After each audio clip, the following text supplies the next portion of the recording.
یہ اختلافی مسئلہ ہے خواتین کے لیے عید کی نماز پڑھنا عیدگاہ میں جا کے۔ صحیح بخاری کی حدیث ہے کہ رسول اللہ صلی اللہ علیہ وسلم نے فرمایا کہ عورتوں کو بھی عیدگاہ میں لے کر آؤ، یہاں تک کہ وہ خواتین جو حالت حیض میں ہوں، جنہوں نے نماز نہیں پڑھنی، وہ بھی آئیں اور مسلمانوں کے ساتھ دعا میں شریک ہوں۔ اس حدیث کی بنیاد پہ بہت سے فقہا کا مذہب ہے کہ عورت کو بھی عیدگاہ میں آنا چاہیے، اور بعض فقہا کا مذہب یہ ہے کہ اگرچہ عورت کے لیے عیدگاہ میں آنا فی نفسی ہی جائز ہے، مگر خواتین ان پابندیوں کا خیال نہیں کرتی جن پابندیوں کی شرط لگی ہوئی ہے۔ مکمل پردے کے ساتھ، خوشبو لگائے بغیر، مردوں سے اپنا راستہ الگ رکھیں، مردوں کے مجمع میں خلط ملط نہ ہو۔ تو عملی طور پر ان پابندیوں کو نبھانا عملی طور پر بہت مشکل ہے، تو اس لیے ان فقہا کا مذہب بھی درست ہے جنہوں نے ان فسادات کی بیس پہ پابندی لگائی ہے۔ البتہ میری ایک ناقص رائے ہے، کوئی فتویٰ نہیں ہے، کہ اس زمانے میں جو فساد پھیلا ہے نا وہ بہت زیادہ پھیل چکا ہے، تو خواتین شاعر اسلام سے دور ہوتی چلی جا رہی ہیں۔ تو اگر اس زمانے میں خواتین کے لیے عیدگاہ میں الگ سے کوئی انتظام کر دیا جائے، بالکل تمبو لگا کے پردے کی پابندی کے ساتھ، تو میرا خیال ہے اس کی اجازت اس زمانے میں دینی چاہیے، کیونکہ شاعر اسلام سے کٹ کٹ کے بالکل مذہب سے دور ہوتی چلی جا رہی ہے۔ ٹی وی نے جو ہے نا گھروں میں گھس کے بہت ماحول خراب کر دیا ہے، تو ان کو بھی وہی حکمت جو نبی کے دور میں تھی کہ عورتیں مسجد میں آئیں یا ان عیدگاہ میں شریک ہوں، تو ایک مسلمانوں کا مجمع دیکھیں گی، ان کو بھی احساس ہوتا ہے کہ ہم بھی کیا ہیں، مسلمان ہیں، اور اس چیز میں مسلمانوں کے ساتھ شریک ہیں۔ تو یہ احساس جو ہے نا ان کو دین پر قائم رکھنے میں بہت مدد دیتا ہے۔ تو یہ ایک رائے ہے، اس میں بہرحال کوئی فتویٰ نہیں دے رہا میں۔ عید کی نمازیں ہونی تو چاہیے شہر میں، ایک یا دو ہو جائیں یا تین ہو جائیں یا چار ہو جائیں، ہر مسجد میں عید کی نماز ہو رہی ہے۔ ارے کیا اتنی ہم میں ہمت نہیں ہے کہ میں اپنی نماز چھوڑ کے دوسرے مولوی صاحب کے پیچھے عید کی نماز پڑھ لوں؟ میں بولوں بھائی سارے مجمع کہاں جائے گا؟ بولو وہاں نماز پڑھے گا۔ میں جب پنجاب میں تھا نا، میں نے 1 مہینے امامت کی، تو عید کا دن آنے والا تھا، تو انہوں نے مجھے کہا کہ مسجد کی انتظامیہ نے عید کی نماز کب ہوگی؟ میں نے کہا دیکھو تھوڑا سا ارلی جانب مسجد کے امام ہیں، وہ بھی عید کی نماز پڑھاتے ہیں، تو ہمیں کیا ضرورت ہے ہم یہاں عید کی نماز پڑھائیں؟ ایک بڑا اجتماع ہونا چاہیے نا عید میں، تو عید میں تو کم از کم اتنا کر لیں کہ یہ جو ہر مسجد میں عید کی نماز ہو رہی ہے اس کو ختم کر کے شہر میں 2 بڑے اجتماع کر لیں، 3 کر لیں۔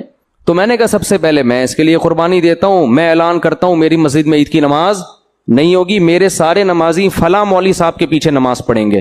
سمجھ میں نہیں آ رہی بات؟ تاکہ ایسا نہ اس مولوی صاحب کو جب ہم پیغام بھیجیں تو وہ کہیں اچھا میرے والوں کو اپنے پاس لا رہے ہیں، ٹھیک ہے؟ میں نے کہا ایسا نہیں ہے، ہم اپنے والے کہاں بھیجیں گے؟ بولو ادھر بھیجیں گے، ایک نماز ہو، بڑا اجتماع ہو۔ لیکن کمیٹیاں نہیں مانتی۔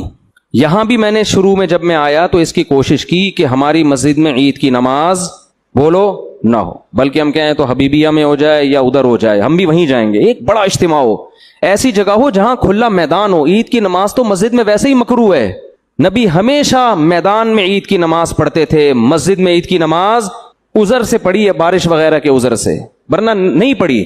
وجہ اس کی یہ ہے کہ عید کی نماز شاعر اسلام میں سے ہے، مسلمانوں کا بڑا دن ہے، تو اللہ کہتے ہیں ایسے کھلے میدان میں بڑے بڑے اجتماع کرو، پوری دنیا دیکھے کہ آج مسلمان کیسے اللہ کا شکر ادا کرتے ہیں، غیر مسلم بھی دیکھیں، اور ہم بند کمروں میں پڑھ رہے ہوتے ہیں۔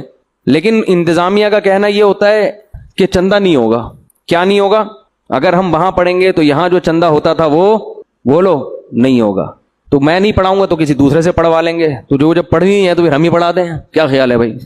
یعنی وہ تو اجتماع تو ہو نہیں رہا نا۔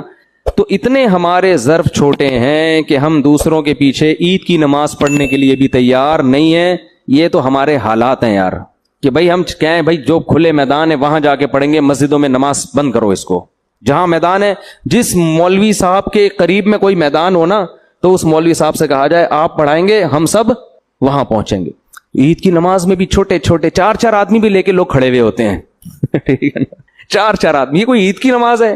قندھار میں جب ادھر حکومت تھی افغان طالبان کی، تو پورے شہر میں ایک عید کی نماز ہوتی تھی، اور جو علماء گئے ہیں وہ بتاتے ہیں اتنا بڑا اجتماع ہوتا تھا، پھر اوپر سے نا وہ جٹ طیارے بھی گھومتے تھے نماز، وہ اور اسلام کی ایک طاقت اور شوکت کو دکھایا جاتا تھا، اور جو ملک کا سربراہ ہے وہ آ کے عید کی نماز پڑھایا کرتا تھا۔ یہ ایک شاعر اسلام میں سے ہے۔ تو اتنے چھوٹے ہر آدمی اخپل طریقے سے